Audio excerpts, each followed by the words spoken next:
Lukas 7. Yesus diurapi oleh perempuan berdosa. Ayat 36. Agak panjang tapi saya pengen kita baca. 3, 2, 1. Seorang Farisi mengundang Yesus untuk datang makan di rumahnya. Yesus datang ke rumah orang Farisi itu lalu duduk makan. Di kota itu ada seorang perempuan yang terkenal sebagai seorang berdosa. Ketika perempuan itu mendengar bahwa Yesus sedang makan di rumah orang Farisi itu, datanglah ia membawa sebuah buli-buli pualam berisi minyak wangi. Sambil menangis, ia pergi berdiri di belakang Yesus dekat kakinya. Lalu membasahi kakinya itu dengan air matanya dan menyekanya dengan rambutnya. Kemudian ia mencium kakinya dan meminyakinya dengan minyak wangi itu. Ketika orang Farisi yang mengundang Yesus melihat hal itu, ia berkata dalam hatinya, jika ia ini nabi, tentu ia tahu siapakah dan orang apakah perempuan yang menjamahnya ini. Tentu ia tahu bahwa perempuan itu adalah seorang berdosa. 40. Lalu Yesus berkata kepadanya, Simon, ada yang hendak kukatakan kepadamu. Saud Simon, katakanlah guru. Ada 2 orang yang berhutang kepada seorang pelepas uang. Yang seorang berhutang 500 dinar, yang lain 50. Karena mereka tidak sanggup membayar, maka ia menghapuskan hutang kedua orang itu. Siapakah di antara mereka yang akan terlebih mengasihi dia? 43. Jawab Simon, aku kira dia yang paling banyak dihapuskan hutangnya. Kata Yesus kepadanya, betul pendapatmu itu. 44. Dan sambil berpaling kepada perempuan itu, ia berkata kepada Simon, engkau lihat perempuan ini. Aku masuk ke rumahmu, namun engkau tidak memberikan aku air untuk membasuh kakiku. Tetapi dia membasahi kakiku dengan air mata dan menyekanya dengan rambutnya.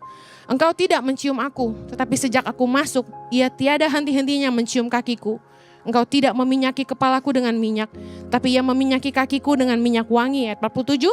Sebab itu aku berkata kepadamu, dosanya yang banyak itu telah diampuni, sebab ia telah banyak berbuat kasih. Tapi orang yang sedikit diampuni, sedikit juga ia berbuat kasih. Katakan amin. Menarik sekali apa yang Yesus bilang. Siapakah di antara mereka yang akan terlebih mengasihi dia? Ketika ada pelepas uang membebaskan hutang 2 orang. Yang satu berhutang 500 dinar. Berapakah itu? Sekitar 25.300.000 rupiah. Yang satu lagi berhutang 50 dinar, 10%-nya. Yaitu 2.530.000 rupiah. Yesus bilang gini, kalau mereka berdua dilepasin dari hutang, yang mana lebih mengasihi orang itu? Mengasihi si pelepas hutang. Simon jawab, yang paling banyak hutangnya. Bener gak? Yang paling berterima kasih pasti yang hutangnya paling banyak. Thank you loh, gitu kan. Saudara, menarik sekali Yesus bilang di ayat 47. Dosanya yang banyak itu telah diampuni. Sebab ia telah banyak berbuat kasih. Berapa ya sendiri yang saudara yang sadar. Dosamu banyak sekali, angkat tangan. Sedikit. Banyak juga. Yang sadar dosanya banyak sekali, angkat tangan. Saudara, kita percaya bahwa pengampunan dosa cuma kita peroleh dari Yesus. Amin. Darah Yesus yang telah menebus kita. Tapi Yesus bilang begini, dosanya yang banyak itu telah diampuni. Sebab ia telah banyak berbuat kasih. Saya tahu firman Tuhan berkata, kita diselamatkan karena iman, bukan karena perbuatan. Tapi Yesus bilang, orang yang berbuat banyak kasih, dosanya yang banyak juga diampuni. Artinya gini, kalau Anda sadar hidupmu tuh banyak dosa, banyak-banyaklah berbuat kasih. Kenapa? Karena Tuhan sudah melepaskan hutangmu yang sangat besar itu. Yesus mengajarkan bahwa orang yang sadar dosanya tuh banyak dan telah diampuni Tuhan, akan lebih mengasihi Tuhan dibandingin orang yang ngerasa hidupnya benar. Orang yang ngerasa hidupnya benar, dosanya dikit, akan gak terlalu mengasihi Tuhan. Makanya gak heran, lebih susah nginjilin orang yang ngerasa dia baik dibandingin nginjilin orang yang tahu dia banyak dosa. Yang setuju bilang amin. Kita punya teman-teman yang bajigur. Ngerti ya maksud saya ya? Kan kita gak boleh ngomong jorok ya kan? Teman-teman yang bandel. Teman-teman yang dosanya banyak gitu.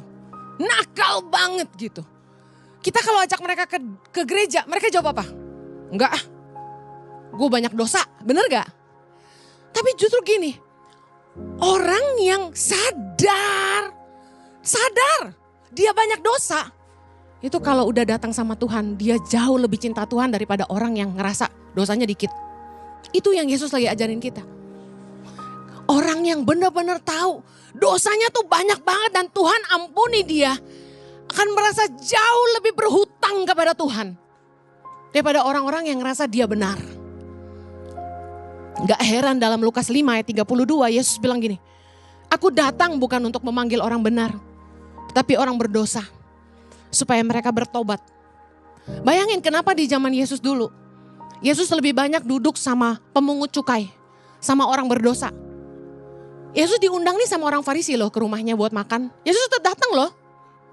Kalau saya sih udah tahu tuh orang gak suka sama saya dan kerjaannya cuma menghakimi saya, malas gue diajak makan, bener gak? Tapi Yesus diundang Farisi tetap datang. He's the God of relationship. Dia Tuhan yang suka bangun hubungan. Dan cara Yesus menangin orang itu lewat hubungan. Kita belajar dari Yesus. Kita gak bisa menangin orang berdosa dengan ancaman dan penghakiman. Kita hanya bisa memenangkan orang berdosa lewat hubungan. Kenapa Yesus suka makan katanya? Bolak-balik ngajak orang berdosa makan. Bukan Yesus yang diajak makan. Karena meja makan itu tempat orang bangun hubungan. Kita lihat di sini. Yesus sering kali lebih banyak kumpul sama orang berdosa daripada orang ahli Taurat, imam-imam Saduki. Kenapa? Karena yang justru butuh diselamatkan adalah orang-orang yang tahu dia berdosa. Sulit menobatkan orang-orang yang berpikir dia benar. Dia tahu udah banyak. Saya kasih tahu ya, paling empat ngumpul sama orang-orang Kristen yang sok rohani. Saya lebih senang ngumpul sama orang-orang yang haus dan lapar akan Tuhan. Saya sebagai hamba Tuhan, jujur ya, ini tuh dari hati banget. Saya gak ngerasa saya hebat. Bener. Sebagai hamba Tuhan, saya merasa saya paling bodoh. Saya merasa saya gak tahu apa-apa. Waktu saya sekolah Alkitab dulu, jujur aja, saya sekolah kita dipaksa Tuhan. Saya ini waktu masih muda banget, gak kepikiran jadi pendeta. Bahkan saya sering bilang gini, amit-amit jadi pendeta. Amit-amit kawin sama pendeta. Gue bilangin yang amit-amit jadi beneran. Makanya jangan suka takut ini takut itu, yang Anda takutkan jadi kenyataan. Sampai harus 8 nabi datang dari seluruh penjuru dunia ke gereja kami di Sydney untuk nubuatin saya. Saya udah pernah cerita, bahkan leader-leader di gereja aja gak percaya seorang Henny Kristianus jadi pendeta. Jadi saya tuh seneng sama Yesus tuh apa ya? Dia lebih seneng gaul sama orang-orang yang dia tahu mereka butuh Tuhan. Kenapa lebih enak gaul sama orang-orang yang dalam tanda kutip belum kenal Tuhan? Karena di situ kita punya kesempatan memberitakan tentang Tuhan. Di situ kita bisa ngajarin nilai-nilai tentang Tuhan. Saya paling males ngobrol sama orang yang sok tahu, yang pengetahuannya udah jauh lebih tinggi. Dia punya masalah aja datang ke kita. Kita dengerin, dia cerita, kita pikirkan dia minta pendapat. Begitu kita ngomong, gini loh Bu. Oh saya udah tahu, dia bilang gitu. Kita sebut firman ini, oh saya udah tahu. Ya ngapain lu panggil gua? Wasting my time. Saya ngerti kenapa Yesus lebih senang duduk sama orang-orang yang sadar hidup gue banyak dosa. Karena orang-orang begini yang butuh Tuhan dalam hidup mereka. Hati-hati. Kalau Anda udah jadi Kristen lama, saya kasih tahu, jangan terlalu sok rohani sampai Anda nggak haus lagi. Orang Kristen tuh kalau punya masalah, mereka nggak butuh nasihat firman Tuhan, mereka udah hafal luar kepala, lebih hafal dari pendeta. Mereka cuma butuh didengar. Makanya saya paham banget. Aku datang bukan untuk memanggil orang benar, Tapi orang berdosa supaya mereka bertobat. Karena lebih sulit membuat orang yang merasa dia baik untuk bertobat dibandingin orang-orang yang sadar dia banyak dosa. Coba Anda nginjilin orang agama lain yang dia dari orok baik. Susah gak kira-kira? Saya punya saudara. Saya kan suka nginjilin saudara-saudara saya gitu. Masalahnya ada satu saudara saya. Dia dari kecil tuh baik. Gak toku kuai. Gak banyak gaya. Gak nakal sama sekali. Baik sekali. Sekolah bagus. Gak pernah bandel. Ngomong juga sopan. Nikah sama istri baik. Kerja juga baik. Kayak gak ada cacatnya gitu. Aduh, nginjilin dia tuh susah sekali. Karena dia berasa gini. Gue udah baik. Jadi saya ngerti. Memenangkan orang yang merasa dia sudah baik. Dia orang benar. Itu sulit. Tapi orang-orang yang sadar dia tuh banyak dosa. Justru orang-orang ini yang sangat membutuhkan kasih karunia Allah yang bisa membenarkan mereka. Orang-orang yang sadar mereka udah banyak dosa. Dan mereka butuh diampuni. Dan mereka butuh anugerah Allah.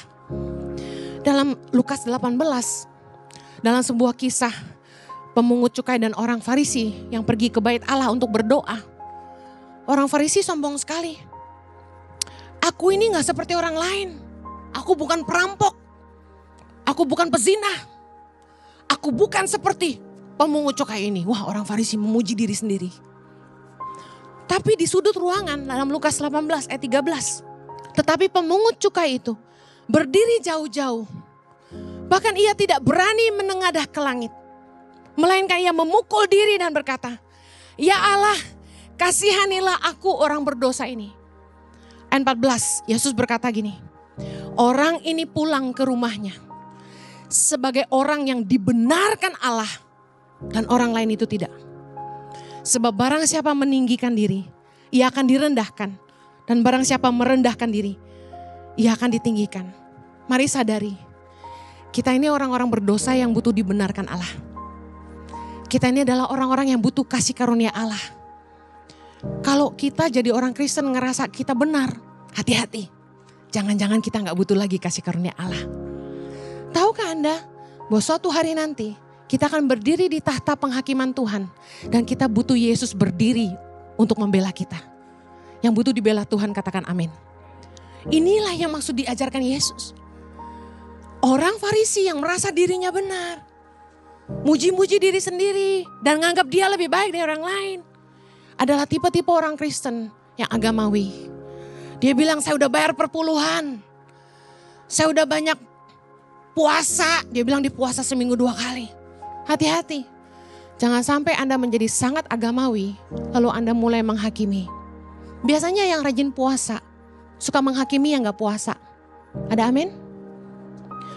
Ada orang yang rajin berdoanya pagi-pagi. Suka menghakimi orang yang gak saat teduh pagi-pagi. Saya pernah ditanya seorang ibu. Bu Heni kalau saat teduh jam berapa? Gue liatin. Mau tahu aja rahasia. Bu Heni kalau doa berapa jam? Ih kayak gitu-gitu ditanyain parah. Jangan-jangan Anda juga nanya ya. Kita jangan sampai jadi agamawi. Lalu kita suka menghakimi. Berapa banyak saudara di sini yang butuh kasih karunia Allah? Angkat tangan. You know, kemarin tiba-tiba Tuhan kayak ngingetin saya. Orang Kristen harusnya sadar bahwa kita adalah orang-orang berdosa yang menerima kasih karunia Allah. Dosa-dosa kita diampuni. Dalam Matius 19 ayat 27. Petrus menjawab dan berkata kepada Yesus, kami ini telah meninggalkan segala sesuatu dan mengikut Engkau. Jadi apakah yang akan kami peroleh? Waktu saya baca ini tiba-tiba kayak Roh Kudus ingetin saya. Ini orang Kristen nih. Orang Kristen sering kayak gitu. Tuhan, aku udah nabur buat pekerjaan Tuhan. Aku udah bangun pagi-pagi buat pelayanan. Aku udah berkorban banyak buat Tuhan. Apa dong yang aku peroleh? Persis seperti Petrus. Kami ini telah meninggalkan segala sesuatu untuk mengikut Yesus. Apa upah kami? Apa yang akan kami peroleh? Harusnya kita sadar bahwa sebagai orang-orang yang berhutang sama Tuhan, yang dosa-dosanya udah diampuni sama Tuhan, kita tuh harusnya mulai punya paradigma gini. Aku nih gak layak. Hidupku tuh diampuni Tuhan karena kasih karunia. Jadi apa yang aku bisa lakukan buat Tuhan? Kebalikan, Petrus tuh dulu penjala ikan. Tapi Yesus panggil dia jadi penjala manusia. Yesus angkat dia, didik dia, mentor dia sehingga jadi rasul. Anda bayangkan derajat hidupnya diangkat. Dari seorang nelayan jadi rasul. Tapi Petrus malah bilang gini, saya udah meninggalkan segalanya untuk engkau. Apa yang aku peroleh? Sama kayak kita. Kita dulu hidup dalam dosa. Kita sampah. Kita harusnya binasa. Tapi Yesus ngangkat derajat kita. Kita diampuni, kita dipulihkan. Harusnya kita datang sama Tuhan. Dengan pikiran ini, aku adalah orang yang berhutang kepada Tuhan. Aku yang gak layak diangkat Tuhan. Saya gak tahu dengan Anda. Tapi di dalam hidup saya merasa saya adalah orang yang gak layak yang dipulihkan Tuhan. Melihat hidup saya hari ini, jadi hamba Tuhan, saya selalu ingatkan diri saya, aku adalah orang yang berhutang kepada Tuhan. Saya mau tanya, pikirin ini baik-baik. Kalau Anda tidak pernah dijamah Tuhan, Anda tidak pernah mengalami kelahiran baru dan mengenal Tuhan, kira-kira hidupmu ada di mana hari ini? Pikirin, coba pikirin. Kira-kira kalau tanpa Yesus Anda ada di mana hari ini? Rumah tanggamu masih utuh nggak kalau tanpa Tuhan? Saya kasih tahu, Tuhan itu mengangkat derajat hidup kita. Dia mengangkat kita dari dosa, memulihkan kita dan mengampuni kita. Kita ada di mana hari ini tanpa Tuhan? Ibaratnya budak, kita tuh udah dibeli sama Tuhan. Dan saya kasih tahu, kita milik Tuhan. Kita harusnya sadar. Hidup ini bukan punya saya. Hidup ini punya Tuhan yang udah menebus saya. Ibaratnya budak yang dibayar lunas. Dia gak punya hak apa-apa atas hidupnya. Dia harus ikut kemauan tuannya. Itulah kita. Tapi apakah kita begitu? Roma 8 ayat 12 bilang, jadi saudara-saudara kita adalah orang berhutang. Tetapi bukan kepada daging supaya hidup menurut daging. Kalau Anda sadar Anda sudah bukan milik Anda lagi. Tapi hidupmu adalah milik Kristus yang telah menebus engkau. Anda harus sadar bahwa kamu harusnya gak hidup menurut keinginanmu sendiri. Kamu gak hidup menurut keinginan daging dan dosamu lagi. Harusnya Anda hidup menurut kehendak Kristus yang telah menebus Anda. Kita hidup hari ini, kita kalau doa, kita bilang ini, Tuhan, aku mau rumah gedong dong. Aku mau mobil mewah dong. Aku mau ke Eropa dong. Aku mau keliling dunia dong. Aku mau punya istri yang cantik dong. Semua yang dang ding dong itu kita minta sama Tuhan. Ada gak dari kita yang tiap hari cuma doa gini, Tuhan, hidup ini milikmu. Katakan apa yang kau mau. Kalau Anda punya pembantu di rumah, dia masak apa hari itu, dia tanya Anda. Ibu mau makan apa hari ini? Dia lakukan yang Anda mau. Harusnya hidup kita begitu. Kalau kita sadar hidup kita bukan punya kita lagi. Harusnya kita sama Tuhan begini. Tuhan, apa yang Tuhan mau dengan hidupku? Apa yang Tuhan mau Henny lakukan buat Tuhan? Itu yang saya tanya Tuhan. Saya boro-boro datang ke Tuhan dan bilang gini, Tuhan berkati aku. Tuhan mau awet muda dong. Gitu aja saya gak doa guys. Saya kasih tahu, saya gak pernah minta-minta berkat sama Tuhan. Tiap kali kalau saya doa, saya selalu bilang ini, Tuhan, katakan yang Tuhan mau. Katakan yang Tuhan mau. Apa yang harus Henny lakukan buat Tuhan? Apalagi yang saya harus lakukan buat Tuhan? Saya kalau doa tanya gini, Tuhan, tangan pengharapan mau dibawa kemana Tuhan? Aku harus bikin apa lagi buat Indonesia Tuhan? Saya selalu datang ke Tuhan tuh tanya yang Tuhan mau buat hidup saya. Karena saya sadar gini, saya nih dulu sampah, saya tuh gak berharga, bener deh. Aduh, saya sadar banget saya tuh dipulihkan Tuhan. Saya tuh diangkat Tuhan dari lembah kekelaman. Dan Tuhan memulihkan hidup saya. Dan menjadikan saya berharga. Makanya saya kalau nyembah Tuhan kenapa selalu nangis? Karena saya sadar saya ini siapa?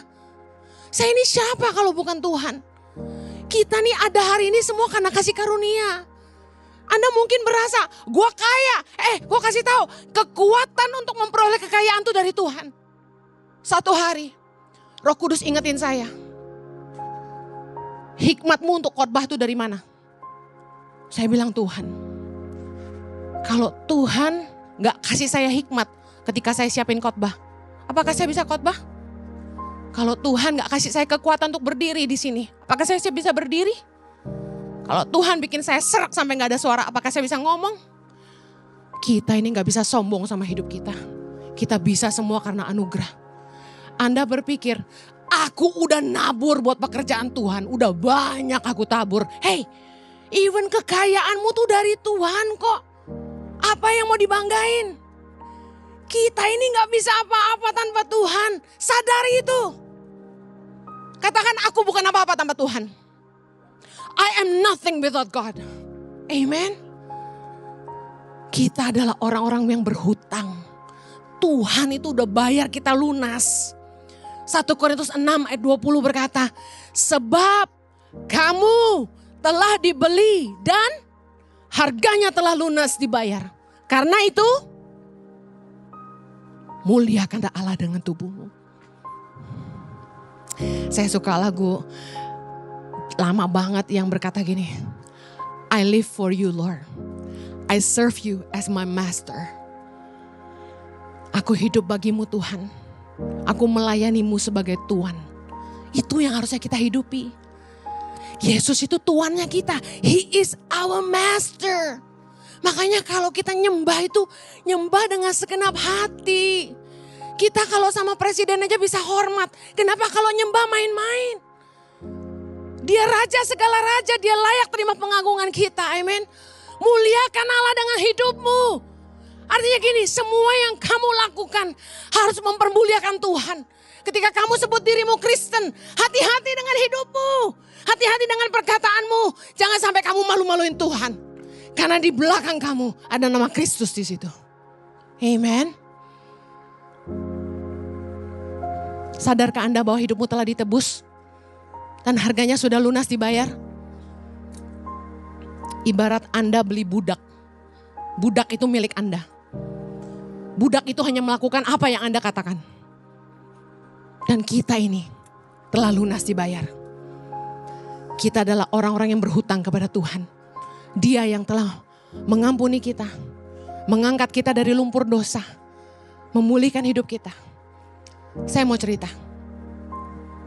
Bayangkan kalau saya menolong anak yang dari keluarga gak mampu. Miskin, makan susah, sepatu gak punya, seragam compang-camping, orang tuanya gak ada. Lalu saya ambil, saya bawa pulang. Saya angkat jadi anak saya. Saya mandiin yang bersih. Saya kasih baju yang bagus. Saya kasih sepatu. Saya pergi ke Bali, saya ajak. Nginep di hotel sama saya. Saya kasih makanan yang layak. Dia mau makan steak, saya kasih steak. Saya sekolahin yang bagus. Lalu tiba-tiba ketika anak itu besar, dia meninggalkan saya. Mencampakkan saya begitu saja. Dia gak ingat bagaimana hidupnya diangkat. Derajatnya diangkat. Kira-kira bagaimana perasaan Anda? Marah gak? Kecewa gak? Anda yang dengerin cerita aja pasti bilang gini, gak tahu berterima kasih, betul? Anda akan bilang apa? Kurang ajar. Makanya tuh jangan terlalu baik sama orang, benar? Hei, Tuhan juga gitu sama kita. Kita nih siapa? Kita ini sampah yang diangkat pakai tangannya. Dia pilih kita. Dari sekian juta manusia di Indonesia. Dia pilih Anda dengan tangannya.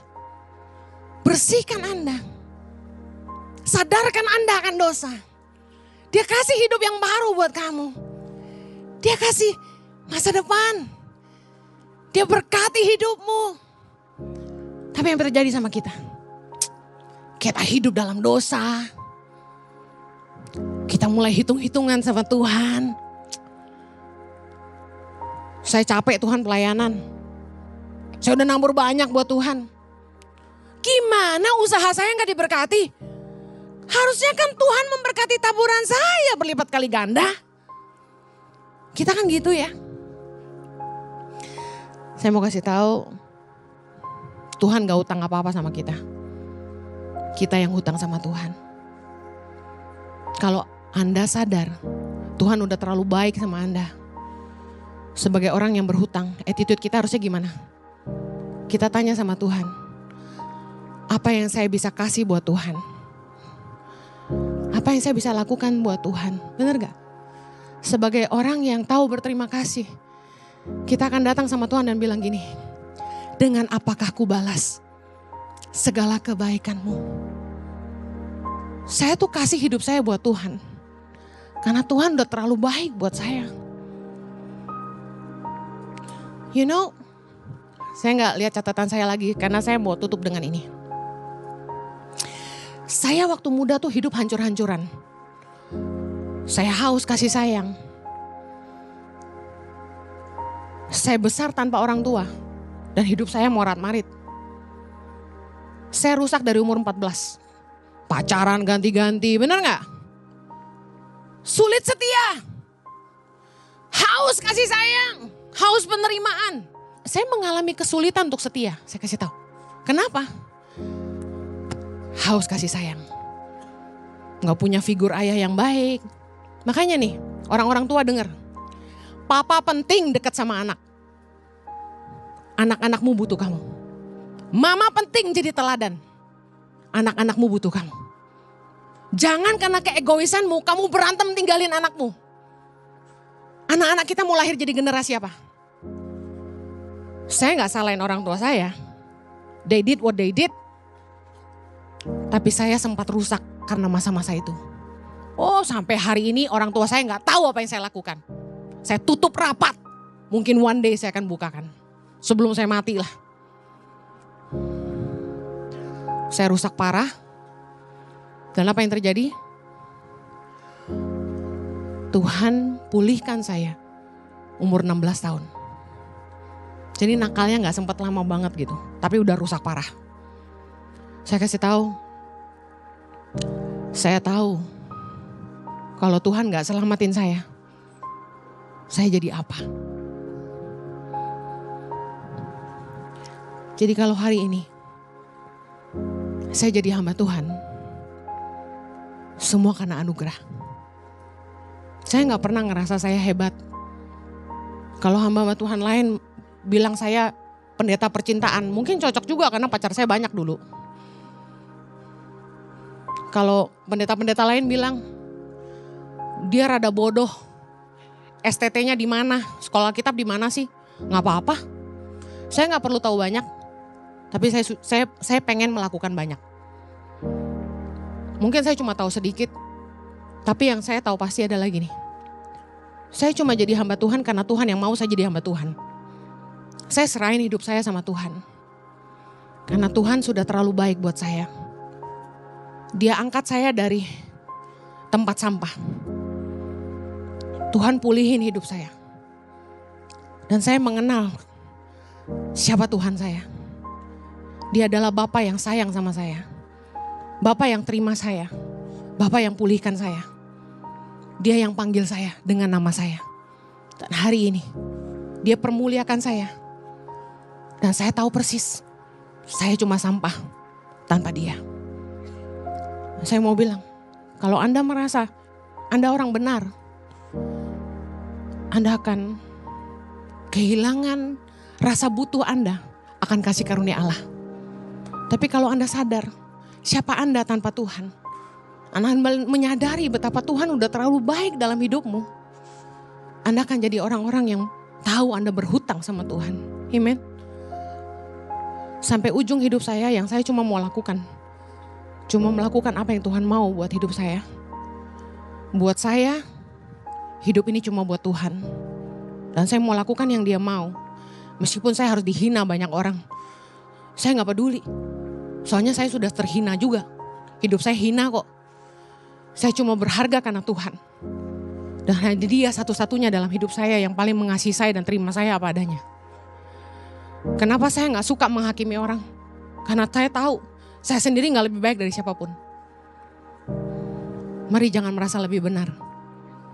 Karena kita orang-orang yang butuh dibenarkan. Saya mengasihi saudara dan pengen Anda yang hidup dalam dosa ngerti ini. Ketika Anda bikin dosa, Anda cuma membuat Tuhan berduka. Karena apa? Karena Tuhan mengasihi Anda. Dan Dia pengen memulihkan hidupmu. Yuk Anda yang tahu hari ini kamu hidup sia-sia. Dan Anda butuh kasih karunia. Dan Anda butuh dibenarkan Tuhan. Taruh tangan kananmu di dada. Saya berdoa buat saudara. Tuhan Yesus, aku datang kepadamu. Yuk doa di tempat masing-masing, ikuti doa saya. Aku datang kepadamu sebagai orang berdosa. Aku butuh kasih karuniamu Tuhan. Mengampuni aku. Memulihkan aku. Aku mengundang Engkau Yesus. Jadilah juru selamat. Jadilah penguasa dalam hidupku. Aku ingin hidup hanya bagimu. Engkaulah pemilik hidupku. Dan aku butuh kasih karuniamu. Mengubahkan aku. Memulihkan aku. Dan memakai hidupku. Aku menyerahkan hatiku Tuhan. Tubuh jiwa rohku. Hanya bagimu. Engkaulah segalanya bagiku. Di dalam nama Yesus. Amen. Amen. Amen.